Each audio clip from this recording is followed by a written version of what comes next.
Assalamualaikum warahmatullahi wabarakatuh. Selamat datang kembali di channel Keramat Horor.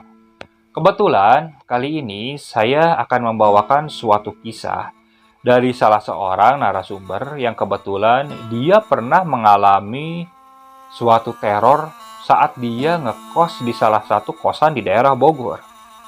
Bagaimana kisahnya? Simak terus videonya sampai selesai dan jangan lupa sebelum mulai ke ceritanya, alangkah baiknya kalian santaikan dulu diri kalian supaya kalian bisa menikmati cerita yang dibawakan oleh channel Keramat Horor ini. Oke, kita mulai ke ceritanya.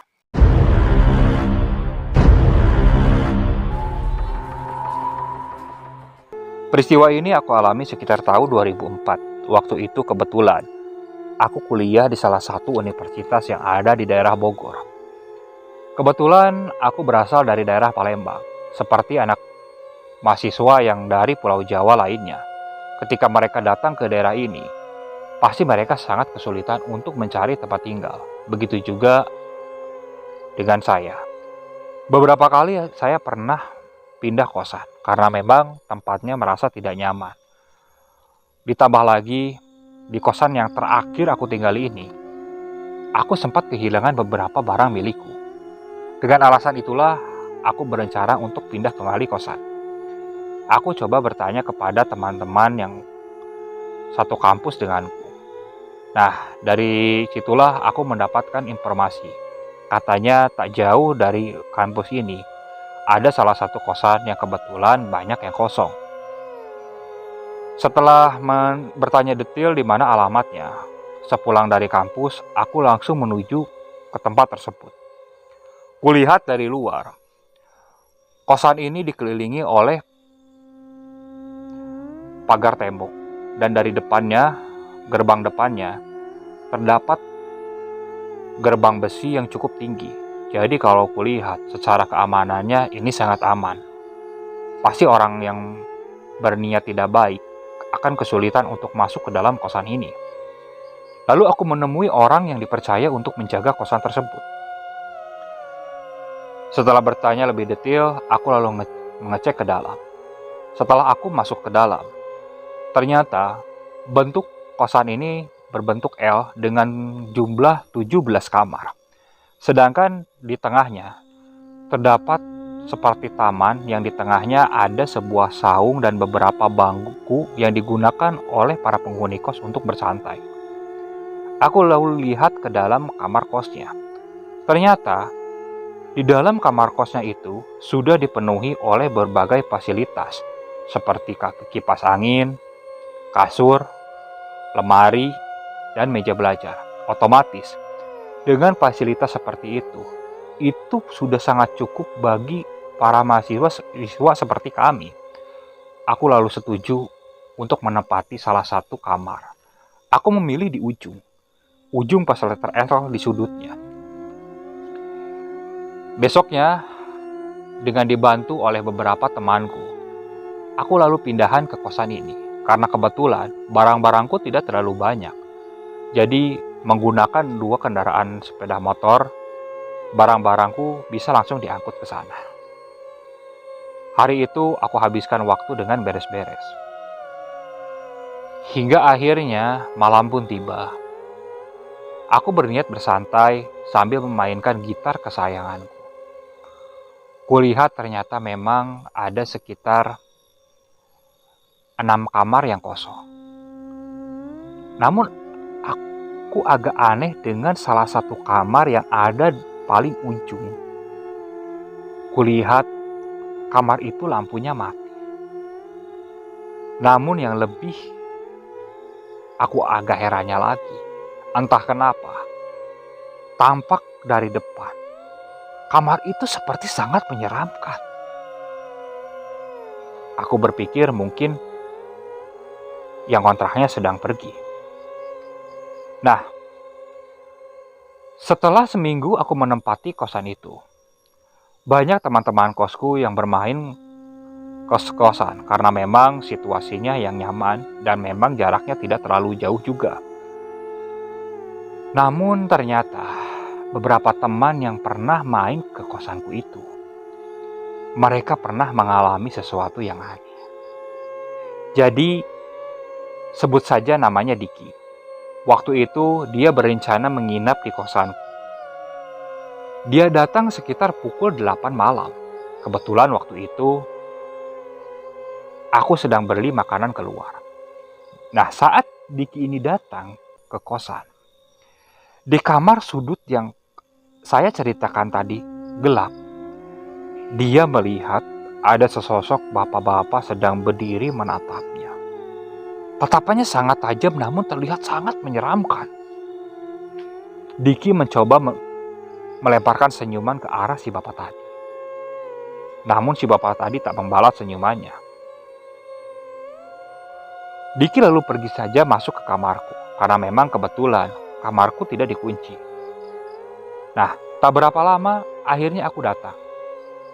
Saat aku datang ini, Diki lalu bercerita, "Bang, itu yang di ujung, si bapak penghuni kos ini apa yang jaga kontrakan?" Tanya si Diki. Si bapak yang mana? Itu loh bapak-bapak, tadi berdiri ngeliatin aku, tahu serem. Perasaan selama aku seminggu di sini nggak pernah ngeliat bapak-bapak di situ. Emang kamar itu gelap terus ya? Tuh mana nggak ada bapak-bapak? Ucapku sambil menengok ke arah kamar tersebut. Diki lalu ikut menengok ke arah sana. "Asli bang, tadi ada bapak-bapak di situ," ujar Diki. "Alah, udah halusinasi kali. Udah kita makan yuk." Nah, kami pun lalu makan. Nah, setelah makan, Diki bermain gitar di luar, sedangkan aku kebetulan sedang berada di kamar mandi. Namun tiba-tiba, saat aku di kamar mandi ini, aku mendengar seperti Diki berlari ke arah dalam langsung mengetuk kamar mandiku. Bang, buka bang. Ada apa sih Ki?" Ucapku yang langsung keluar. "Itu, si bapak tadi. Ada lagi. Ada di mana? Sini gerak." Si Diki lalu menarik tanganku. Namun saat aku melihat ke arah yang ditunjukkan Diki ke arah kamar itu, dah nggak ada siapa-siapa Diki di sana. "Bang, asli kamu nggak lihat bang? Di sana ada bapak-bapak sedang berdiri ke arah kita," ucap si Diki. Aku langsung merinding mendengar ucapan Diki seperti itu. Karena memang waktu itu aku tidak melihat siapapun di sana. Udah lagi, jangan malah nakut-takutin. Udah masuk ya, ucapku. Diki lalu masuk namun menutup pintu itu. Sepanjang malam entah kenapa, saat aku hendak tidur pun, kulihat Diki seperti gelisah dan dia tidak mau tertidur. "Ki, lu kenapa sih Ki?" "Gak tahu bang, gua kepikiran terus si bapak tadi. Alah udahlah, jangan malah nakut-nakutin. Gua baru nih nempatin tempat ini. Lu nakut-nakutin malah gua ribet nanti nyari kosan baru," ucapku kepada Diki. Diki lalu mencoba memejamkan mata. Nah, setelah malam itu, Diki sepertinya enggan untuk kembali bermain ke kosanku. Aku sempat berpikir dengan apa yang diucapkan oleh Diki. Hingga sekitar 3 minggu setelah aku menempati kosan itu. Kebetulan waktu itu pukul 10 malam. Aku sukar untuk tidur waktu itu. Lalu aku memainkan gitar kesayanganku di teras kosanku.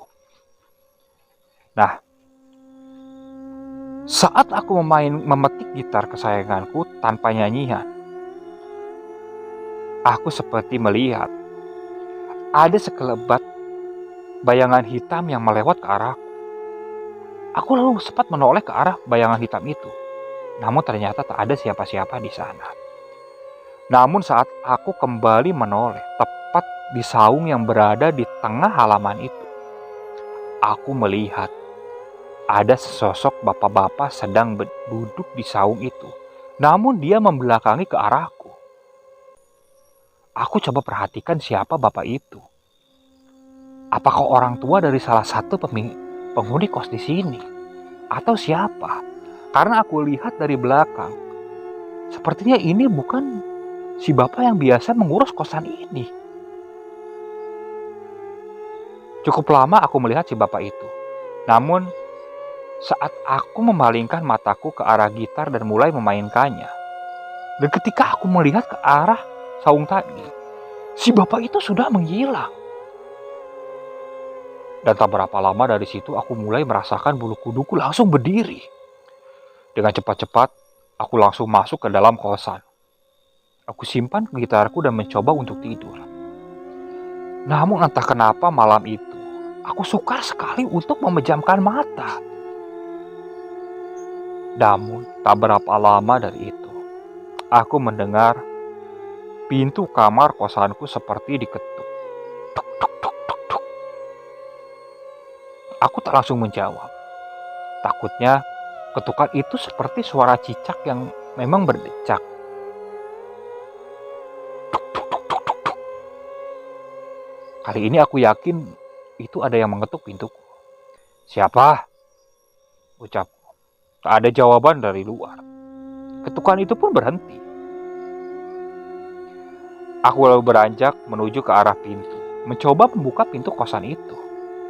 Dan saat aku buka, aku tak melihat ada siapapun di sana. Aku perhatikan sekitar. Takutnya memang ada penghuni kos yang iseng sengaja menakut-nakutiku. Namun kulihat beberapa kamar kos yang memang ada penghuninya. Pintunya tertutup semua. Dari situ aku langsung kembali ke dalam. Kukunci pintuku. Aku langsung bersembunyi di dalam selimut dan berusaha untuk tidur. Dan akhirnya malam itu aku pun bisa tertidur. Nah, tepat sebulan, lebih 2 minggu kalau tidak salah, ada satu peristiwa yang benar-benar sangat mengejutkan. Waktu itu kebetulan malam minggu. Jadi, ada salah satu penghuni kamar kos. Kebetulan penghuni kamar kos ini dia sudah bekerja. Nah, dia mengundang beberapa teman-temannya untuk bermain ke kosannya itu. Namun, mungkin karena memang kebiasaan anak muda, mereka akhirnya minum-minum di kosan itu. Awalnya aku risih juga dengan tingkah mereka, apalagi dengan efek minuman mereka yang membuat mereka jadi agak rese. Beberapa kali mereka sempat berteriak-teriak tidak karuan. Namun entah kenapa, si bapak yang dipercaya untuk menjaga kosan itu tidak menghampiri ke sini. Atau entah memang keluar tidak terlalu kedengar suaranya. Aku pun tak mau mengambil resiko untuk menegur mereka. Takutnya malah terjadi pertikaian. Aku lalu masuk saja ke dalam kamar. Nah, besoknya salah satu teman mereka yang kebetulan teriak-teriak itu ternyata hilang. Padahal semua barang-barangnya ada di sana, termasuk HP, kendaraan bermotornya. Teman-temannya kebingungan mencari temannya itu. Awalnya mereka berpikir, si temannya ini sudah pulang duluan atau sedang pergi ke warung. Namun hingga sore, temannya itu tak kunjung juga datang. Nah, akhirnya setelah pukul 4 sore, tepat di kamar ujung yang biasanya gelap itu, salah satu temannya ini seperti mendengar suara erangan dari dalam. Dan suara erangan ini hampir mirip dengan suara temannya itu. Awalnya dia tidak yakin. Dia panggil salah satu temannya untuk mendengarkan. Dan ternyata sama. dia mendengar juga suara temannya itu di dalam. Padahal jelas-jelas kamar itu dikunci dengan gembok yang bahkan orang yang mengurus kosan ini tak mempunyai kuncinya karena memang kamar itu sudah lama tak, tak dihuni orang. Nah, setelah meminta izin kepada yang ngurus kosan, akhirnya didobraklah pintu kamar itu. Dan alangkah terkejutnya ketika semua melihat temannya yang dicarinya itu sedang berada di sudutan kamar dengan tatapan yang kosong. Namun sepertinya dia sangat ketakutan, seperti sudah melihat sesuatu yang amat mengerikan. Bahkan dia seperti tidak bisa diajak berbicara. Dia pun harus digotong oleh beberapa temannya untuk pergi dari situ. Kejadian itu benar-benar membuat geger para penghuni kos. Bahkan para tetangga yang kebetulan mengetahui kejadian itu mulai berbisik-bisik tentang sesuatu yang agak miring tentang kosan itu. Nah, dari situlah aku mulai penasaran. Bagaimana sih kamar itu bisa seperti itu? Nah, besoknya ketika sore setelah pas asar, aku coba mendatangi orang yang dipercaya menjaga kosan ini. Sebut saja namanya Mang Ujang. Nah, dengan berbahasa basi bermodalkan segelas kopi, aku ngobrol dengan Mang Ujang panjang lebar. Nah, di sela obrolan itu, aku coba memancing obrolan tentang kamar ujung itu. Namun Mang Ujang ini selalu mengalihkan kembali pembicaraan. Hingga akhirnya saya tak menemukan jawaban yang dicari. Malam itu aku pun tertidur di kosan. Namun seperti malam yang pernah kualami, malam itu aku mendengar ketukan dari arah kamar. Namun kali ini ketukannya agak cepat, bahkan tak berhenti-berhenti. Bentar, ucapku, ya takutnya memang ada orang yang sangat perlu dengan. Dan saat aku membuka, aku tak melihat siapapun di sana. Namun saat aku menoleh ke kamar sudut yang kamarnya gelap itu, aku melihat ada sesosok bapak-bapak yang terlihat cukup tua. Dia menatap ke arah dengan tatapan yang sangat tajam. Entah kenapa aku melihat tatapan si bapak itu terkesan sangat menyeramkan.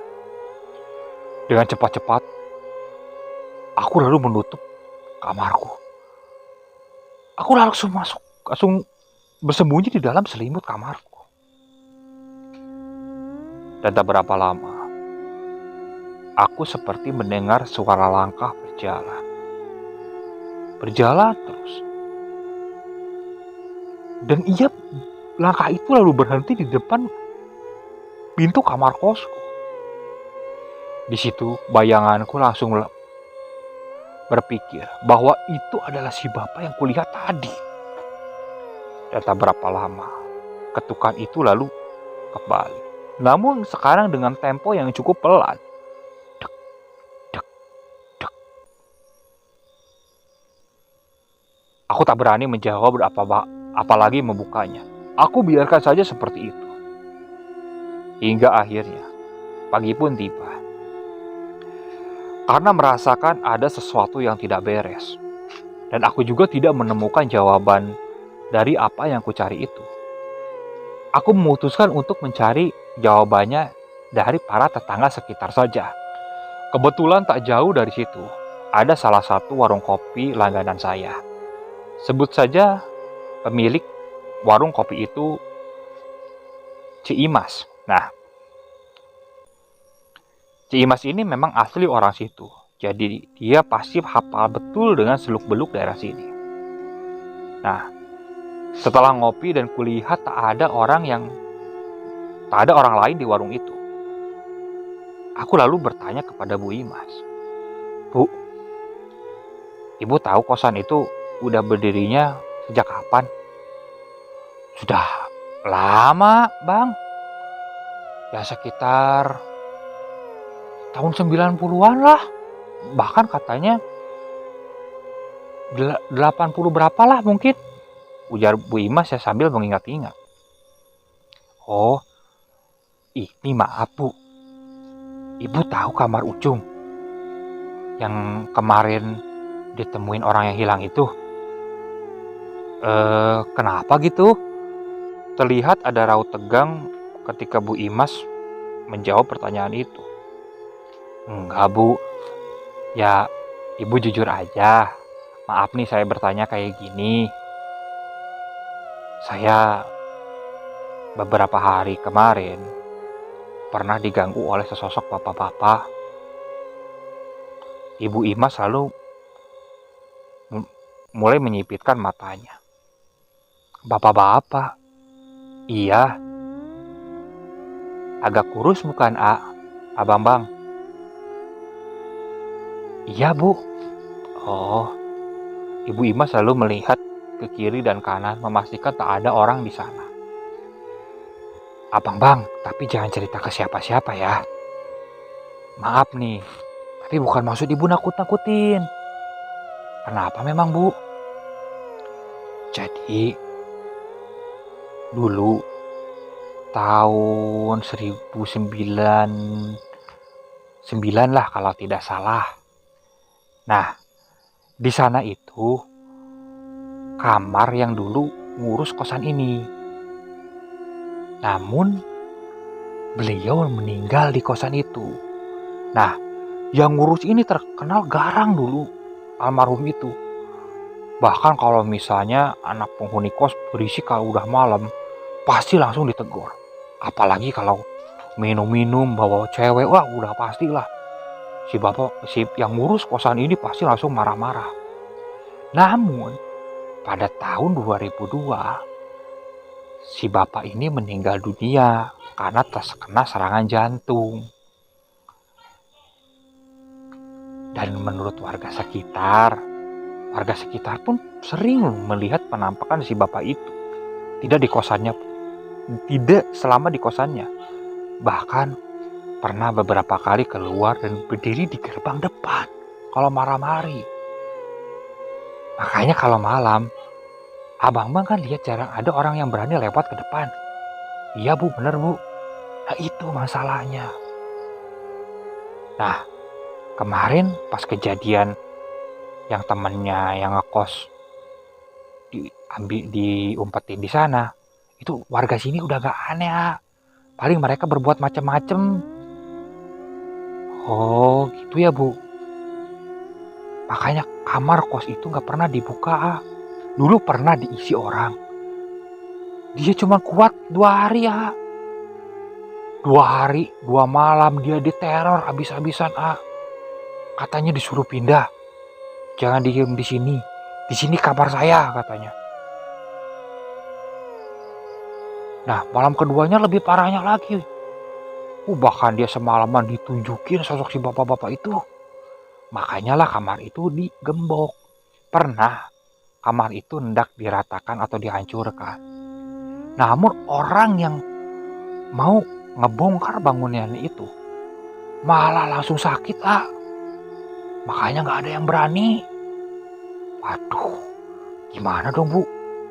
Saya mana belum dapat kiriman orang tua lagi kalau mau pindah kosan. Udah banyak-banyak berdoa aja, Kalau sekiranya, maaf nih, bukan Ibu ngasut gak bener. Kalau sekiranya memang sering ditemuin sama si bapak tadi dan gak nyaman, udah mending pindah aja, Tapi biasanya si bapak tadi itu jarang iseng loh. Ya paling cuma nunjukin penampakannya aja. Ya tetap aja Bu, lihat penampakannya takut. Kan bukan manusia, Ibu ada-ada aja. Dan setelah itu aku lalu kembali ke kosan. Malam itu aku sangat takut untuk tidur di kosan sendiri. Lalu aku menelepon salah satu temanku yang bernama Dedi untuk menemaniku malam itu. Nah, Dedi ditemani oleh Arifin datang ke kosanku untuk menginap di sana. Otomatis, aku merasa ada teman malam itu. Tidak terlalu takut kan? Karena semenjak kejadian ada orang yang diumpetin itu, ada 3 penghuni kamar kos yang langsung pindah hari itu juga. Jadi tambah sedikitlah penghuni kamar kos itu, dengan banyak kamar yang kosong. Untuk mencairkan suasana, biasa dengan teman-temanku aku bermain gitar hingga pukul 11 malam. Nah, saat kita hendak masuk, karena waktu itu kita memainkan gitar ini, suara mungkin agak berisik. Ketika pintu kita tutup, pintu kamar kosan seperti dilempar oleh sesuatu. Otomatis, kami bertiga pun langsung kaget dan serentak membuka pintu itu. Namun, kami tak melihat ada benda yang digunakan untuk melempar ke arah pintu itu. Kita melihat sekeliling, dan sekeliling tampaknya sepi, tak ada siapapun di sana. Namun, kata Dedi, saat dia melihat ke arah sudut kamar yang gelap itu,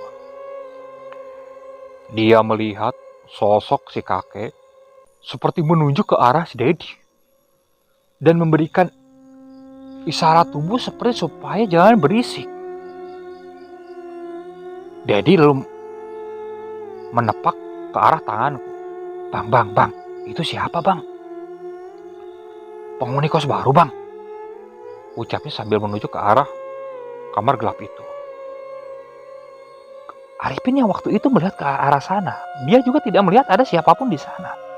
Ah, kamu ngaco, Ded. Di sana nggak ada siapa-siapa kok ah. Udah, jangan aku takutin, udah malam juga ah. Udah tidur ah. Ujar Arifin yang memang kebetulan Arifin ini tipikal orangnya sangat penakut. Lah, tidurlah kami malam itu. Entah pukul berapa waktu itu, namun yang jelas, tiba-tiba suara keran air di kamar mandi menyala dengan sendirinya. Aku yang waktu itu berpikir mungkin antara Arifin dan Dedi, dan begitu juga sebaliknya. Namun ketika kita melihat satu sama lain, ternyata ada di sini semuanya. Lalu siapa yang membuka keran kamar mandi?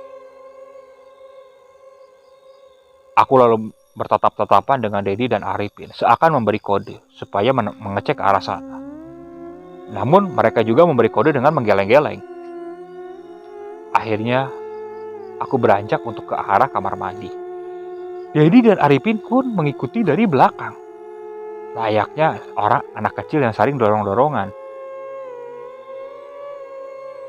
Dan saat aku membuka kamar mandi itu, alangkah terkejutnya dengan apa yang aku lihat. Bagaimana tidak? Saat aku membuka kamar mandi itu, sosok bapak-bapak tua itu sedang bermainkan keran kamar mandi dan langsung menatap ke arah kami. Otomatis, waktu itu kami langsung ketakutan. Kami langsung keluar dari kosan itu dan hendak berlari. Namun naasnya, saat kami berlari ini, Dedi posisinya jadi terakhir. Dan saat hendak keluar dari kamar kosku, Dedi seperti ditarik sesuatu kakinya hingga membuat dia terjatuh. Kami berdua yang melihat Dedi terjatuh, lalu bergegas hendak menarik Dedi. Namun ketika kulihat, sosok si bapak tadi sedang berdiri dari dalam dan memegangi kaki Dedi. Dengan cepat kami menarik Dedi sekuat mungkin. Malam itu, kami bertiga langsung pergi meninggalkan kosan itu. Tujuan kami adalah kosan Diki yang jaraknya memang tidak terlalu jauh dari kosan itu. Kebetulan waktu itu, Diki belum tertidur. Nah, saat kita masuk ke kosannya, terlihat dia masih di luar. Dia kaget melihat raut muka kami yang sangat ketakutan. Nah, setelah kami ceritakan apa yang kami lihat waktu itu, si Diki ini hanya nyengir saja. Tuh kan, dulu waktu aku ceritain gak percaya kamu bang, ucap Diki. Malam itu, kami menginap di kosannya Diki. Nah, esok harinya, aku bingung harus bagaimana. Sedangkan uang kiriman dari orang tuaku itu dikirim sekitar 10 hari lagi. Kalau aku cari kosan baru, bagaimana caranya aku membayar kosan itu? Sedangkan uang yang kupunya sudah benar-benar mepet. Aku lalu menelepon orang tuaku dan menceritakan apa yang kualami itu. Namun kebetulan karena memang waktu itu orang tuaku sedang mengalami gagal panen. Orang tuaku bilang meminta jangka waktu 3 hari saja. Insya Allah sudah 3 hari nanti bakal dikirim uang untuk mencari kosan baru. Nah, awalnya malam itu aku ingin menginap di kosan Diki.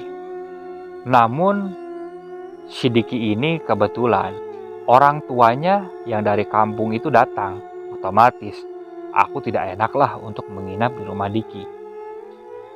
Terpaksa malam itu mau tidak mau aku harus menginap kembali di kosan itu. Nah, pukul 8 malam aku pergi ke warung di luar. Aku mencari warung kopi yang kira-kira buka sampai malam. Namun ternyata mereka buka hanya sampai pukul 11 dan paling lamanya pukul 12 malam. Di situ aku bingung. Jadi aku harus tetap pulang ke kosan. Sempat berpikir untuk tidur di masjid. Namun takutnya malah dianggap yang tidak-tidak. Akhirnya dengan perasaan takut dan bercampur aduk semuanya, aku memutuskan untuk kembali kosan.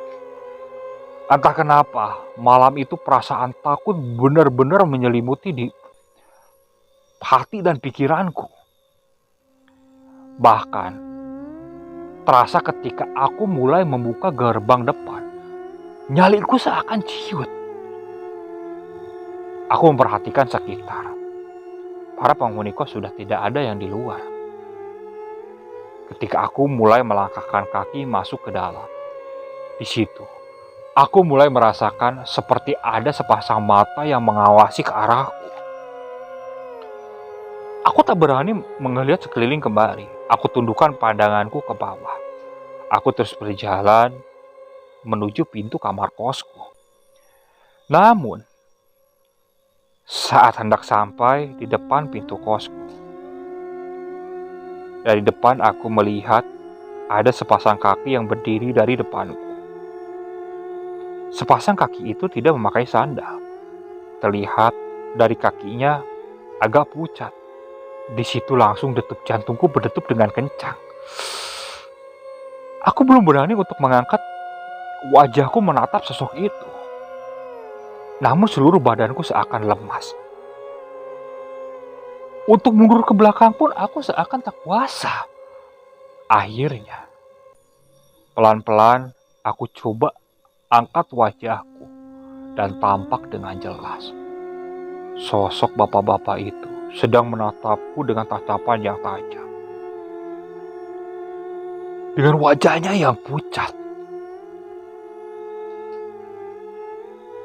Menatap sosok bapak itu, aku seperti tak bisa berbicara apa-apa. Dan sosok si bapak itu juga tidak berbicara apa-apa, hanya menatapku dengan tatapan yang tajam. Namun tak berapa lama, si bapak itu terlihat mulai melangkah. Namun setelah aku perhatikan kembali, kakinya seperti melayang hanya beberapa senti dari tanah. Dan tangannya memegang pundakku sambil melewat ke arah. Terasa tangannya benar-benar dingin. Di situ aku sudah benar-benar lemas. Aku hanya terduduk, tidak bisa melangkah kembali.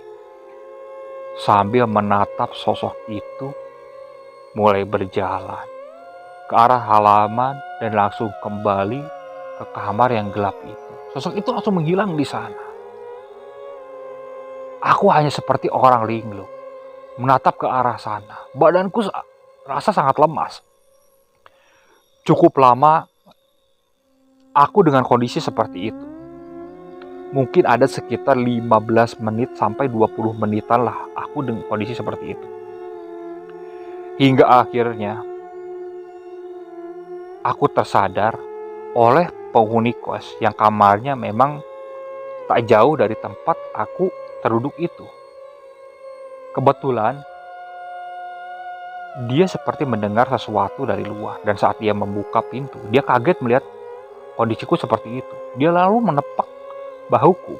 Dari situ aku langsung sadar. Aku langsung kaget. Kenapa? Enggak apa-apa. Cuman kaget aja, ucapku. Aku tanya kepada penghuni kosku itu, apa temannya ada di kamarnya. Kebetulan temannya itu sedang pulang kampung. Nah, walaupun malu, aku pun meminta tolong kepada orang tersebut supaya aku menginap di kamarnya saja. Karena kebetulan aku takut tidur sendirian di kamarku. Seperti mengerti akan kondisi yang aku alami itu. Nah, orang itu lalu membiarkan aku menginap di kamar kosnya itu hingga esok hari. Nah, keesokan harinya ini, aku sudah benar-benar tidak kuat untuk tinggal di kosan itu. Aku lalu berbicara kepada Dedi, biar aku menginap dulu di rumahnya sekedar selama 2 hari. Sampai orang tuaku mengirimkan uang untuk aku mencari kosan yang baru. Dedi pun lalu menyetujuinya. Dan siang hari aku dijemput oleh Dedi. Aku bawa beberapa barang yang memang aku bisa bawa. Tidak semuanya barang aku bawa.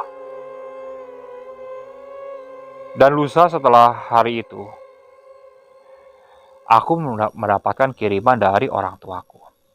Dengan cepat-cepat, aku mencari kosan yang baru. Kebetulan, di tempat kosan Diki ini, ada satu kamar yang kosong.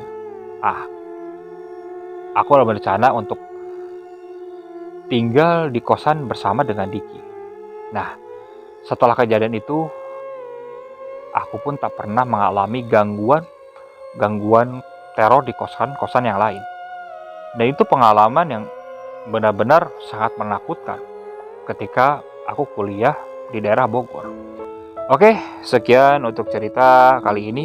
Saya mohon maaf apabila masih banyak kekurangan dalam pembawaan ceritanya. Kritik dan sarannya silakan kalian bisa cantumkan di kolom komentar. Dan jangan lupa tetap support channel kami. Assalamualaikum warahmatullahi wabarakatuh.